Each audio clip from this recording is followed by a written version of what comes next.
In this guide, I'm going to show you how you can buy Battle Pass levels here in War Thunder. Before we do get into this guide, make sure to like the video and subscribe to the channel with all notifications on. If it really does help the channel and lets us know that you want more content like this, we'd greatly appreciate it. And if at any point throughout this guide you did have any questions, just ask them down in the comment section below and we can help you out further. I'm going to be doing my best to reply to every single comment down there.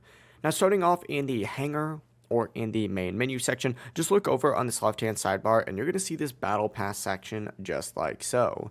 Go ahead and open that up and you're going to see a bunch of different tabs on here. Just look down on the bottom right and you're looking for this battle pass shop icon just like so. Go ahead and select that. You're then going to see a bunch of different tabs on here. For example, you'll be able to buy the battle pass plus the extra progress. Just select whatever option you want to get and just confirm the purchase after that. And this will instantly give you the battle pass levels or progression points. If you already own the battle pass, you may also be able to buy additional progress in this exact same section as well. But that is it. That is how you can buy the battle pass or battle pass levels here in War Thunder. If you guys did have any questions, just ask them down in the comment section below and we could help you out further. I'm going to be doing my best to reply to every single comment down there. Before you do leave this guide though, make sure to like the video and subscribe to the channel with all notifications on. It really does help the channel and lets us know that you want more content like this. We'd greatly appreciate it. Have a great rest of your day though. Peace.